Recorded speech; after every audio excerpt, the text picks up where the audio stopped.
à cette qualité? Comme je vous l'ai dit, je ne suis pas militaire et je n'ai pas eu une responsabilité qui m'amène à être imprégné de la complexité de la responsabilité du commandant en chef des forces armées nationales.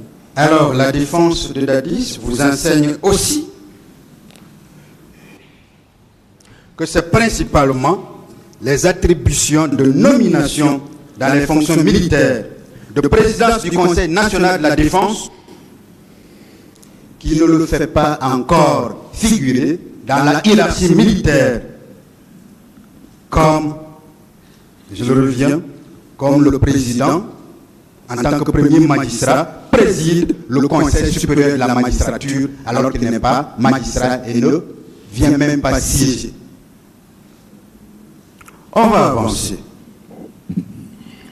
Puisque vous le rendiez responsable parce qu'il est commandant en chef des forces armées, pouvez-vous nous faire la nomenclature de la hiérarchie militaire? Je suis incompétent à la matière.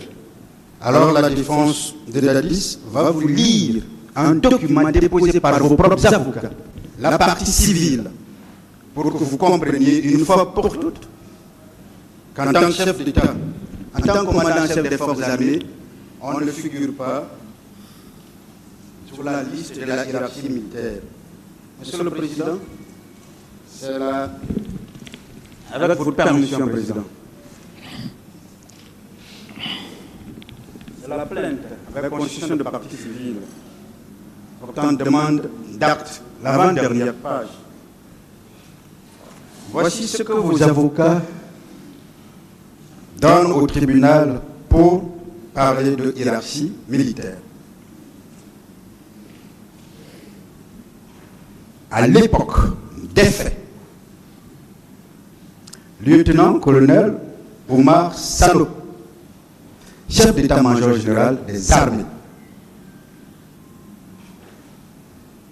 commandant Aboulaye Keïta, chef d'état-major général adjoint des armées, lieutenant-colonel Ansouman Kaba, chef d'état-major de l'armée de terre, commandant Moriba Abel Abba, chef d'état-major adjoint de l'armée de terre, capitaine de vaisseau Mohamed Kamara, chef d'état-major de l'armée de mer, commandant Alpha Ousmane Diallo, chef d'état-major adjoint de l'armée de mer, commandant d'aviation Mamadi Mara, chef d'état-major de l'armée de l'air, commandant d'aviation Amara Samake, chef d'état-major adjoint de l'armée de l'air, commandant Ibrahima Baldé, chef d'état-major de la gendarmerie nationale, commandant François, chef d'état-major adjoint de la gendarmerie nationale, lieutenant Aboubakar Sidiki Diakité, commandant de la garde rapprochée du président de la République, sous-lieutenant Alphonse Touré, commandant adjoint de la garde présidentielle, lieutenant-colonel Moussa Samake, commandant du bataillon du quartier général, capitaine Diamankan Sambarou, commandant du bataillon spécial de Conakry, capitaine Tamba Kalas Tolno, commandant adjoint du bataillon spécial de Conakry, lieutenant-colonel Mohamed Lamine Kamara, commandant du bataillon d'infanterie du camp Kamayenne, capitaine Aïdor Ba, commandant du régiment des commandos parachutistes, capitaine Bombouka Kondé, commandant du bataillon autonome des troupes aéroportées, capitaine Malik Kondé Diakité, commandant du bataillon des commandos de Kindia, lieutenant Aboulaye Keïta, commandant adjoint du bataillon des commandos de Kindia, commandant Edouard Teya, commandant du bataillon des commandos Rangers, commandant Jean-Louis Bangoura, commandant du bataillon autonome de la sécurité présidentielle, capitaine Paul Abba, commandant adjoint du bataillon autonome de la sécurité présidentielle, commandant Mamadi De Kondé, commandant du groupement d'artillerie, capitaine Mohamed So, commandant adjoint du groupement d'artillerie, commandant Youssoufa Kaba, commandant du bataillon spécial des blindés, capitaine Mamadi De Touré, commandant adjoint du bataillon spécial des blindés, capitaine Michel Ange Bangoura, commandant du bataillon du génie militaire, capitaine Babou Kondé, commandant adjoint du génie militaire, Mamadou Touré, officier de garnison de la ville de Conakry. Voici la liste des membres de la hiérarchie militaire à l'époque des faits produits par vous, c'est-à-dire la partie civile. Est-ce que vous avez entendu le nom du capitaine Moussa Dadis Camara? Un civil peut être commandant en chef des forces armées, commandant en chef suprême des forces armées. J'en viens. Est-ce que par le statut, si c'est un civil, chef de l'État, président de la République, il assume ce rôle. Vous savez pourquoi j'ai commencé par définir, par donner les attributions? C'est pour que vous compreniez. La hiérarchie militaire, en fait, c'est la hiérarchie de commandement. On va revenir. Vous n'avez pas trouvé son nom.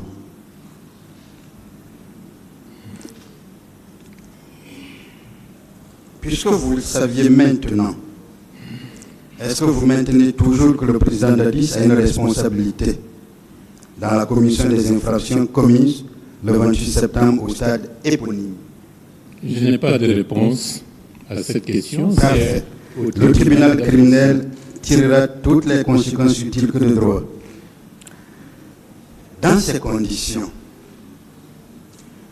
quand le rapport d'enquête internationale indique qu'en tant que commandant en chef des forces armées, que le président Dadis avait l'ultime pouvoir de commandement sur toutes les forces engagées dans l'attaque et les jours suivants, pendant qu'il n'en donnait ni d'ordre, ni d'instruction au commandant Boubacar, au colonel Thiebro, ni d'ordre à qui que ce soit, pendant qu'il ne figure pas dans la hiérarchie militaire, est-ce que ce tribunal criminel doit vous suivre en actant que le président Dadis est responsable des événements du 28 septembre? Je n'ai pas de réponse, c'est au-delà de mes compétences. Je vais même aller plus loin, puisque vous êtes allé beaucoup plus loin. Vous avez même précisé la nature de sa responsabilité. Est-ce que vous maintenez que la responsabilité du président Dadis n'était que politique? C'est une responsabilité politique d'être chef de l'État. Est-ce que vous maintenez cela au regard de ce que nous vivons devant ce tribunal? Est-ce que vous le maintenez? Je maintiens mes déclarations. Qu'il nous en soit donné acte de ce que la partie civile, M. Amadou Ouriba, maintient que le président Dadis n'est responsable que politiquement dans cette affaire. On va avancer. Maintenant, on va parler du rapport d'enquête nationale.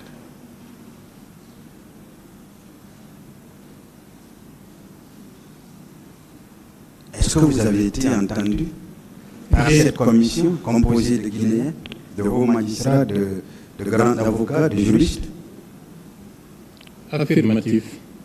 Vous avez été entendu par la commission d'enquête nationale? Oui. Quelles questions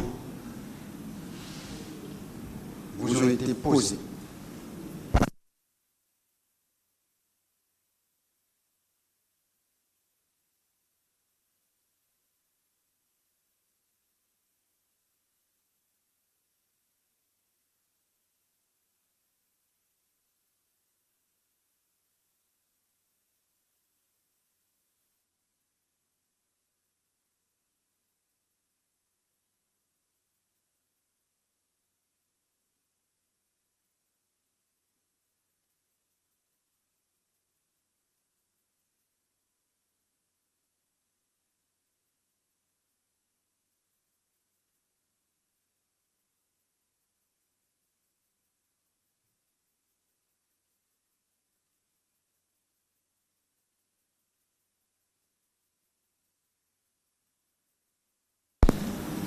Qu'est-ce que vous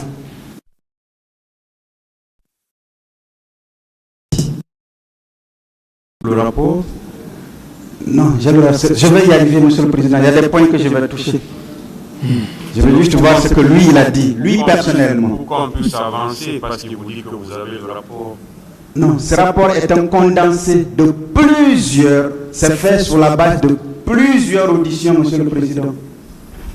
Les points qui m'intéressent, on va en parler tout à l'heure. Mais je veux juste que M. Amadou Ouriba dise ce que lui, il a dit. Parce que le rapport ne dit pas exactement, voici ce que M. Amadou Ouriba a dit, Monsieur le Président. C'est ça l'intérêt de ma question.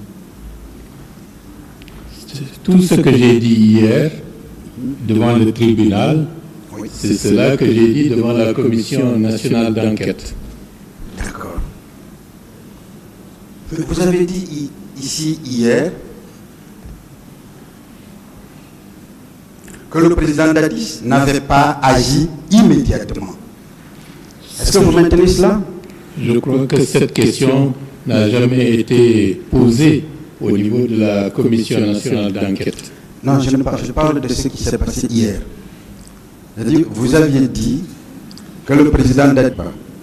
Quelle est votre question, maître? Ma question est claire, je vais reposer, Monsieur le Président. Est-ce que vous maintenez vos déclarations faites par devant ce tribunal hier, les déclarations selon lesquelles le président Dadis n'a pas agi immédiatement pour rectifier, entre griffes, ce qui s'est passé, n'a pas pris de dispositions immédiates alors? Bon, ça c'est un élément factuel qui ne peut pas expliquer tout ce qui a été dit hier. L'intégralité, la quintessence de mes propos d'hier, je les maintiens. Je parle uniquement de cela. Non, je ne peux pas. D'accord, on va avancer. Saviez-vous que la mise en place de ce rapport d'enquête a été annoncée le 29 septembre 2009 par le président Dadis, juste le lendemain des événements, et entériné le 7 octobre par l'ordonnance numéro 053/CNDD/SGG/2009 du président, immédiatement après? Saviez-vous que le président Dadis a mis en place cette commission? C'est vrai, mais les conclusions qui ont été lues devant ce tribunal de la Commission nationale d'enquête m'ont fait dire, en prenant des propos comme quoi le colonel Tchebourou nous a sauvés, cela a englobé tous les leaders politiques et cela n'est pas en conformité avec la réalité. Au moins, en reconnaissant que c'est immédiat, est-ce que vous vous opposez? Est-ce qu'au moins vous affirmez que dès qu'il y a eu les événements, tout de suite le président s'est levé? Le problème essentiel, est-ce que la Commission nationale d'enquête, de manière diligente, de manière impartiale et de la manière la plus exhaustive, a fait un rapport honnête des événements tragiques du 20. Pour moi, je pose juste des questions. On va en parler. Vous, homme d'État, un chef d'État qui prend une telle décision le lendemain, est-ce que ce chef d'État n'a pas pris des dispositions immédiates?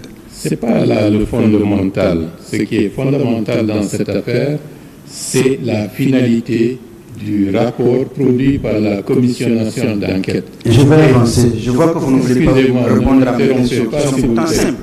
Ne m'interrompez pas. Et la conclusion n'est pas en conformité avec la vérité, avec ce seul fait. Aussi bien le colonel Tchebourou nous a exfiltrés, et de la même manière, le commandant Toumba Diakité a exfiltré les autres responsables. Et dans ce rapport, de ce que j'ai entendu lire dans cette salle, il a été mis au compte du colonel Tchebourou l'exfiltration de tous les leaders politiques. Cela n'est pas en conformité avec la réalité. En prenant, M. Ba, cette décision le lendemain même des événements, en tant qu'homme d'État, le président Dadis a clairement exprimé par cette précipitation sa volonté à faire la lumière sur les événements du 28 septembre. Si, en tant qu'homme d'État, est-ce que vous n'aurez pas fait exactement la même chose? Je n'ai pas de réponse en fin de compte. Parfait. Sinon, On va avancer. Saviez-vous que la commission d'enquête, la Commission nationale d'enquête indépendante, avait pour mission d'enquêter aux fins d'établir la vérité sur les événements du 28 septembre 2009, ainsi que sur leurs préparatifs et plus généralement sur tous les faits qui m'a convoqué. J'ai été auditionné sans plus. Monsieur Ba, vous êtes un homme d'État et vous êtes vu par tout le peuple de Guinée. C'est important que vous répondiez aux questions simples. C'est ce que je fais. Très simple. C'est important. Est-ce qu'au moins en vous convoquant, puisque vous êtes allé devant cette commission, vous saviez que la mission, c'est celle-là que je viens de citer? Des décisions politiques, dans ces circonstances, créant une commission nationale d'enquête, invitant la communauté internationale à créer une commission internationale d'enquête. L'une des commissions était de trop. Est-ce que cette mission n'est pas noble? Je ne me prononce pas sur cette question. Est-ce que cette mission n'a pas contribué à l'apaisement? Je n'ai pas de réponse. Monsieur Ba,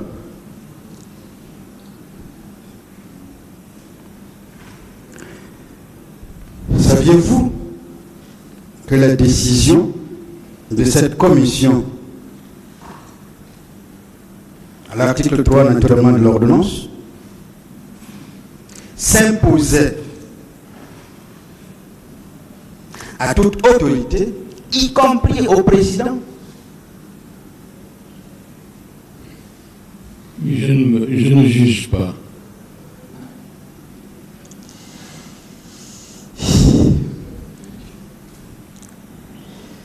Est-ce que vous saviez qu'à ce jour, cette ordonnance fait encore partie intégrante de l'ordonnancement juridique de notre pays, parce qu'elle n'a jamais été abrogée? Donc elle continue de produire des effets. Vous m'informez. Parfait. Que pensez-vous des personnalités qui composaient cette commission? Je fais allusion aux magistrats qui étaient là, aux avocats, aux personnes neutres prises à l'international qui vous ont entendu. Que pensiez-vous, vous, de leur moralité, vous ayant présenté à elles, ces personnalités? Je n'ai pas de jugement à faire sur des magistrats et des personnalités qui ont été nommés pour faire partie de cette commission nationale d'enquête. Est-ce que vous pouvez au moins confirmer ici que le président Dadis n'était pas opposé à la manifestation du 28 septembre 2009 des forces vives nationales? De la manière formelle, il n'y a jamais eu une interdiction de la manifestation du 28 septembre 2009. Parfait. Saviez-vous que feu Jean-Marie Doré a été aussi entendu par cette commission? Est-ce que vous avez appris ça? Feu Jean-Marie Doré. Laquelle des commissions? La commission, on est avec la commission d'enquête nationale maintenant. Saviez-vous? Je ne le sais pas, mais ce que je sais, le jour où j'ai été entendu, tous les membres des forces vives étaient présents dans la salle Et je n'ai jamais appris que le porte-parole des forces vives a été convoqué par cette commission nationale d'enquête. Si tel a été le cas, nous aurions tous fait la même chose pour l'accompagner et le soutenir lorsqu'il pourrait s'entretenir avec la commission. Je vais vous rassurer qu'il a été entendu. Et voici ce qu'il a dit à la commission. À quelle date? Page 10 de la commission d'enquête internationale. Page 10, les 2 premières lignes. Voici ce qu'il a dit. Lorsque je l'ai rassuré que le mouvement sera encadré dans un lieu fermé, il a dit qu'il n'y avait aucun problème. C'est Jean-Marie Doré qui le dit en s'adressant au président Dadis. Quand est-ce a-t-il été entendu par la Commission nationale d'enquête? Première chose, oui. Première chose, est-ce que cela ne signifie pas, de manière formelle, pour que tout le monde soit au même diapason d'information, que le président Dadis n'a jamais été opposé à un quelconque meeting? Je n'ai pas formellement de réponse à vos... Deuxième élément de ce qu'a dit Jean-Marie Doré. Vous ne voyez pas une contradiction entre vous-même, membres des forces vives, parce que vous aviez dit que le point de ralliement était à l'esplanade, donc dehors. Et Jean-Marie Doré dit, dans un lieu fermé. Et le stade, c'est le lieu fermé. Est-ce que vous-même, vous étiez d'accord entre vous? Vous ne voyez pas de contradiction, vous, parti civil, dans vos versions? Jean-Marie Doré dit enfermé, donc à l'enseigne, vous vous dites dehors. Qu'est-ce qu'on doit retenir? En ma qualité de président de la commission d'organisation, je suis formel 2009. Et d'après mes informations, après moi, c'est le colonel Thiebro qui devrait être auditionné. Et en fin d'après-midi, il y a eu une tentative d'assassinat sur la personne du président Moussa Dadis Camara. Et en fin de compte, dehors, je n'ai jamais plus entendu si cette commission nationale d'enquête continuait d'exister ou de faire des travaux quelconques. Monsieur Baouri, encore une fois, je parle à l'homme d'État qui est vu par le peuple de Guinée.